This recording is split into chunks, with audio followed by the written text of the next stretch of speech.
What's up, everybody, and welcome to another episode of the Supreme Decisions Legal Minute Podcast, and I'm your host, Supreme Decisions.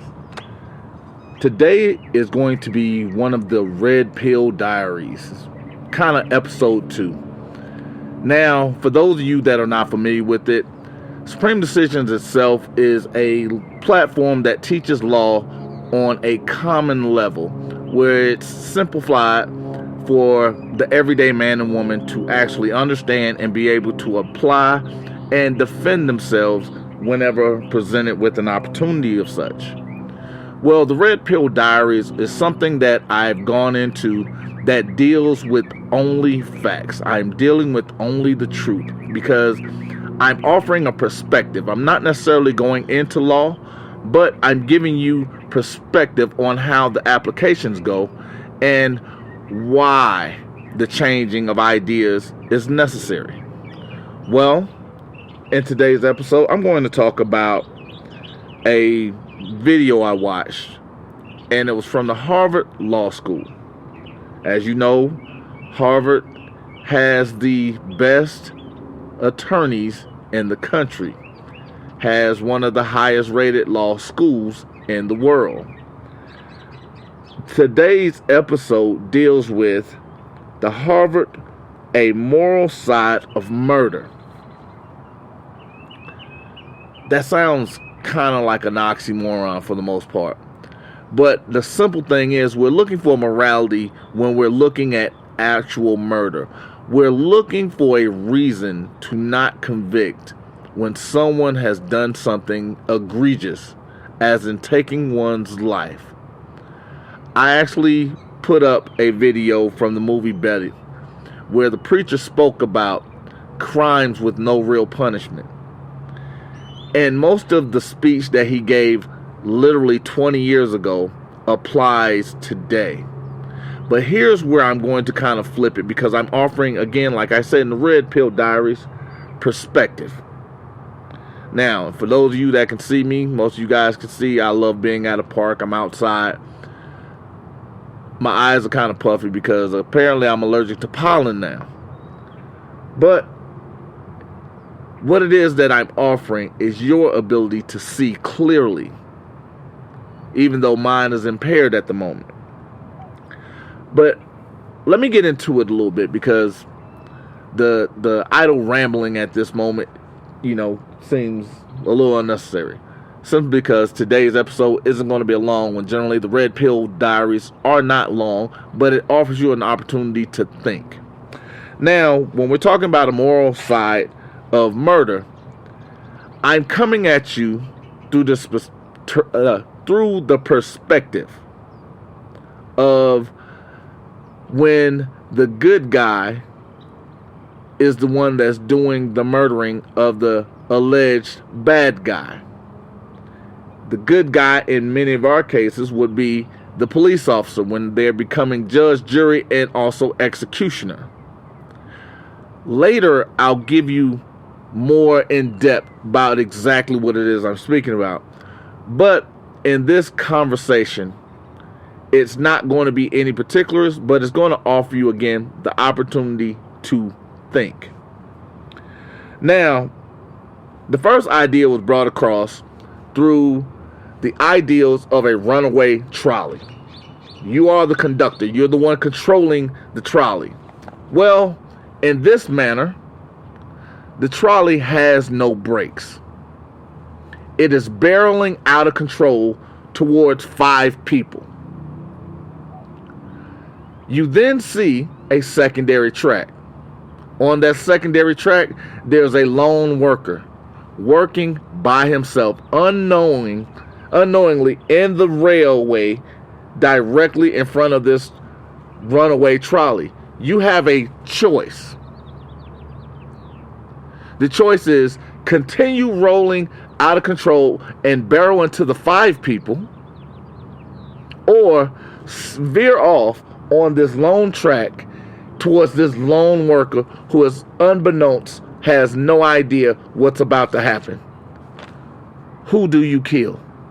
Because that's exactly the question that's being posed to you. But also, what is being posed is to why. Now, when you make your choice, because again, I want you to think about that and put that in the comment section. Leave that on the ideals. Let's have a conversation about that. Leave all your little snide remarks. I even like those. Send me these out of line emails. We can deal with that. But the question still remains, who do you kill and why? The majority of people said, well, I'll kill the lone worker. Save the majority. Right? Why? Why is that the best option? I used to watch a show called Suits. And Harvey presented Mike with an option. Harvey said, there's a gun to your head. What do you do? Mike said, well, there's only 2 answers that you can come up with. Harvey said, there's always 100. I gave you 2. You made a choice between those 2, but you forget about there are secondary, 3rd, 4th, 5th, 6th, 7th options. Just because they're unspoken does not mean you need to not go through the context of even understanding what they may be available to you. Because when you make your choice, the majority of people chose, again, to kill the one person. They felt morally, let's say, unscathed because they allowed the 5 to live. Now, the majority opinion on that is better 1 shall die, so the principle 5 will live. That's the idea. Now, you're not the conductor. The trolley's out of control. You still have the 5. You still have the 1 lone worker. But you're standing on a bridge now. There's a fat guy who's in bad health, leaning over in the same line in the eye of the trolley. Remember, in the last instance, it was okay to kill 1 person. Is it now okay to kill the fat person who's in bad health to save the majority, which would now be 6 instead of 5? Because again, the majority, it was better 1 shall die, so the 5 shall live. So is it still 1 shall die, so 6 may live? But here's the next question. Why? I actually thought that was riveting. Because no matter what your moral compass is on this entire situation, these are still aspects that are technically out of your control, but yet there's still choices that you can consciously make. Let the fat guy stay up there who's going to die anyway. Let the trolley kill the 5 unbeknownst people. Or kill someone that's dying anyway to save all 6 people. Because again, it was morally right to kill the 1 man that was working with no clue of what was going on. And it wasn't okay to kill the 5. The question I was asked was, what happened to the principle?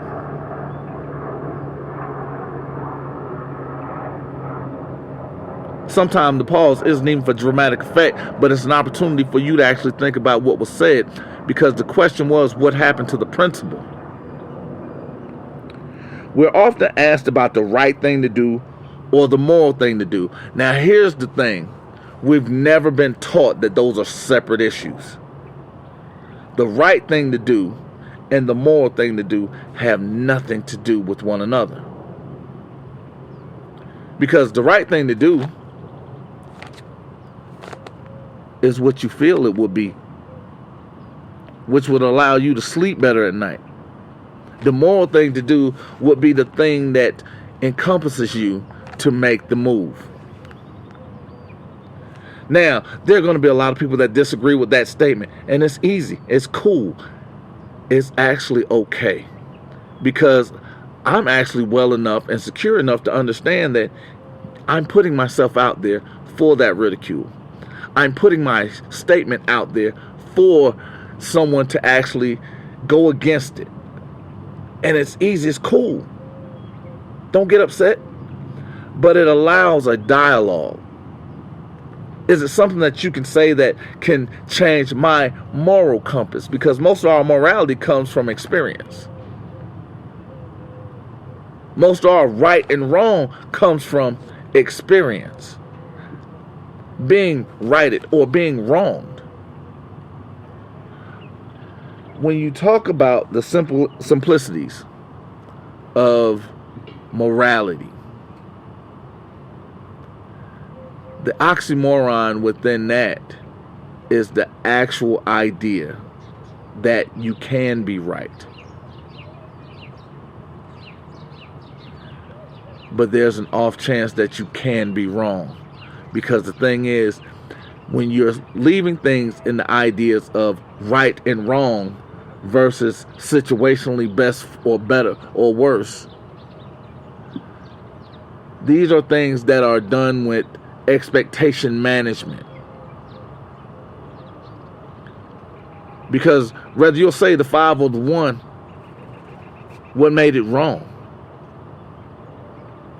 Whether you'll push the fat guy or not, which makes that right or wrong? We are often asked to consider how dangerous being a police officer is. I actually wrote that in because that wasn't part of the discussion. But I gave you guys the idea or context of when myself and my youngest son was in Dallas. And we were having a conversation, and a police officer said, well, you have to consider how dangerous being a police officer is. And the 10-year-old, out of the mouths of babes, said, well, isn't being a pilot a dangerous job? Isn't being a window washer a dangerous job? And he just rambled off like 5 just jobs. But the one thing about it is there was a thought process put into becoming a police officer.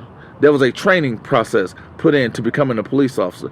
There was a voluntary conscious act that was put in becoming a police officer. None of those was my thought or my ideals or my injection thought of. So why do I now have to consider the dangerousness of it? It didn't just become dangerous. It was dangerous when you decided to apply. It was dangerous when you decided to put on the uniform.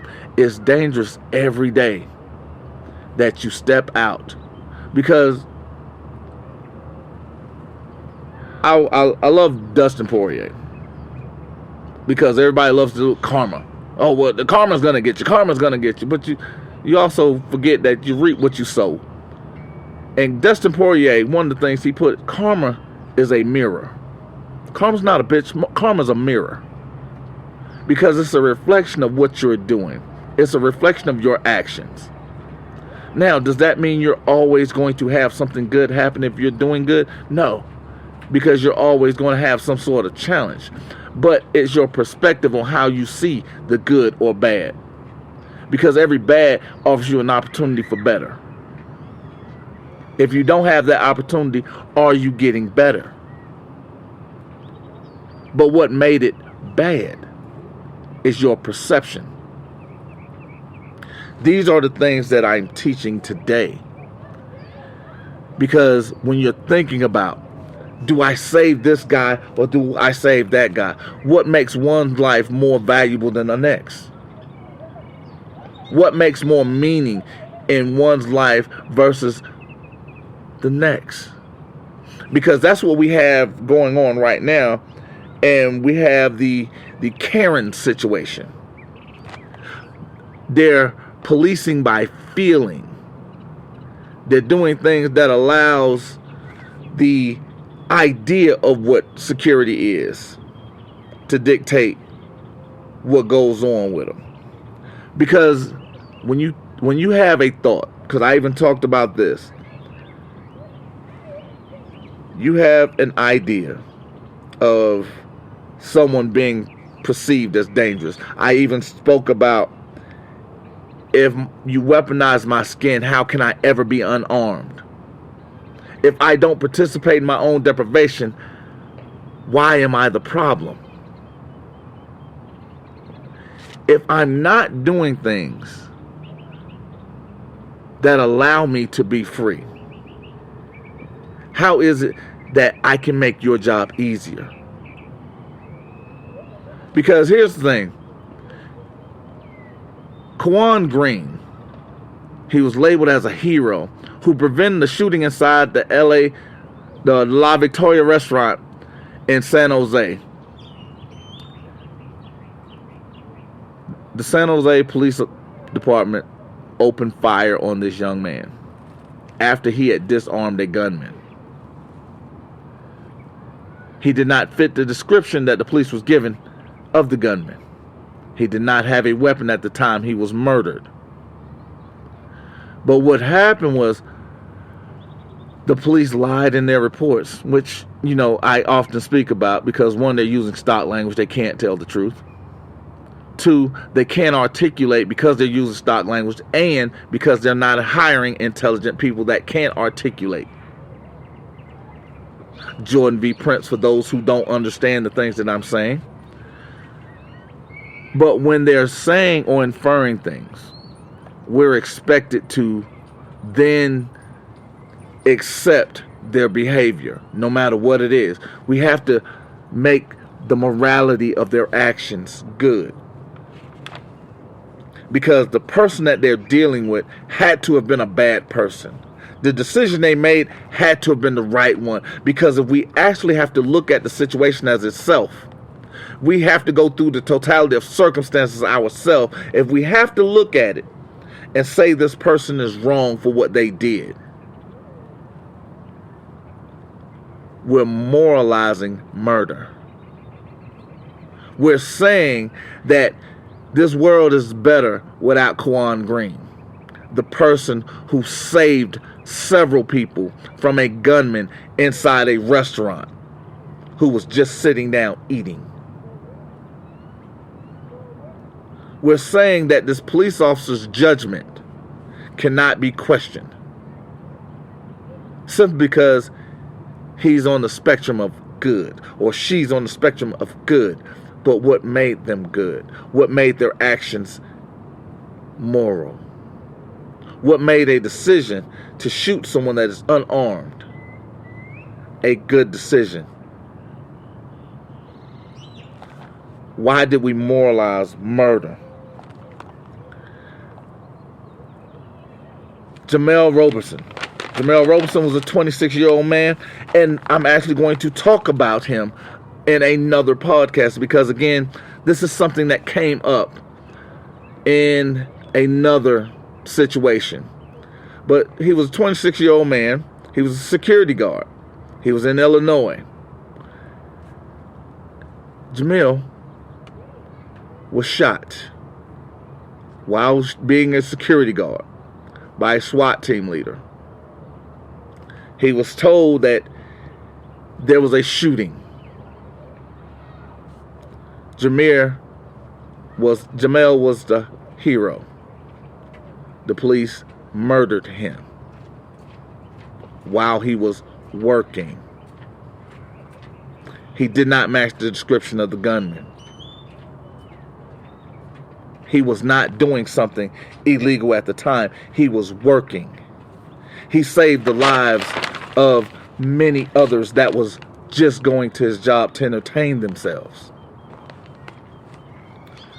We're then saying that the police officer made a decision that was morally correct when he murdered Jamel for doing his job. We're saying that the world is better without Jamel Roberson because we're moralizing the murder, because the person that committed it is supposed to be the good person. That good person also lied. You see a pattern that's going on here? So whenever I'm telling you to go and get the police report, go and get the warrant application, go get the scene report, these are the same exact people that are, based on Supreme Court, the actual law of the land, are able to lie to us every day in every encounter. They're labeled good, but my question is why? What made them good? What action displayed is good? Putting on the uniform didn't make them good.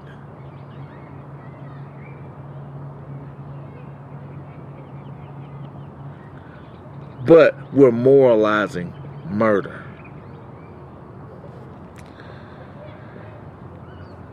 Now, when we're talking about moral reasoning, most of us are consequentialists. Now, when I actually heard that, it was the first time I had heard it in that term for the most part, because it was like the first time I had ever heard the word. Basically, it locates morality in the consequences of an act. That is what we do with police officers. We locate the morality of the actions of the police officers in any action that they commit. Why? Because we are perceiving them as good without any recourse or reason. We are programmed that the police officer is a good person. But we're also learning that most of them have no clue what law is. Yet they are law enforcement. So if they don't know what law is, how can they perform law enforcement? That means they're incapable or incompetent in doing the law enforcement job. But we're looking for the morality in their actions when we have known them for years to not be trained properly. We look at them escalating situations when they're supposed to be professionals. We had a young man that was by the name of, Kevin Dingle, Officer Kevin Dingle. And again, I constantly bring Kevin Dingle up because he went viral on TikTok basing off why. Why? But then he answered his own question by saying, I turn on the TV every day and I see officers doing this. I see officers doing that. But you don't see officers correcting behavior. You don't see crimes with real punishment. You don't see consequences for one's actions. But we want the citizens that they're supposed to be beholden to be at a higher standard than those that are trustees of the public, that are working towards the benefit of the public, the ones that volunteer to work towards the benefit of the public. We don't want that. So when we're questioning their actions, we're the bad guy. In many of our protests, most people have no idea the number of people that actually died in the George Floyd protest. Many people don't know the number of people that died in the Ahmaud Arbery protest because the government refers to this as casualties of war. Casualties of war, because the exercising the Constitutional Act is an exercise of war. It's an action of war. Now, when you hear me speak about law, you often hear me talk about it in the terms of chess. Chess is built for strategy. Strategy is to be implemented on a battlefield. That's where the expectation management comes in at, because I am implementing a strategy to go into battle because it is looked at as an act of war. Because we're looking for moral grounds, moral reasoning for the actions of those that we have deemed to be good, but know to not be lawful. I'm going to say that. We're looking for the morality in the actions of those to be good, but we know aren't lawful. We're looking for an excuse to accept their behavior. We're looking at the deaths for the greater good, because that's why when they kill someone like Amir Locke, and an officer says, well, he pointed a gun at him, and then we see a video, and Amir Locke never lifted the gun off the table. But they also forget to tell you that they weren't even there for Amir Locke. They forget to tell you that Amir Locke was a college student. They forget to tell you he was an honor student. They forget to tell you he was working. They forget to tell you he's taking care of his family. They forget all of that. Because we're looking for a moral context in accepting their behavior. That's what we're doing. We're looking for a moral high ground for the actions of those that are deemed to be good, but we know not to be lawful. Because we want you to accept that death of Amir Locke. We want you to believe that Amir Locke's life was less valuable than those that took it. Because that's how we're looking at right and wrong and morality, good and bad. We're looking for acceptance. What made it good? What made it bad? What made it moral? Because again, if it's a good action, if it's a good shoot, why lie? If you're that afraid to do your job, why keep putting on a uniform? If that compromises your integrity, what are you doing? Why are we accepting it? The question to you is it? Or is that the morality that you're looking for? The acceptance of murder. The morality of murder. Because it's a tough conversation to have, simply because it makes you think about the conversation you are having. That lets you know there's a problem. Now, the flip side is people moved away from the morality to the act upon the innocent.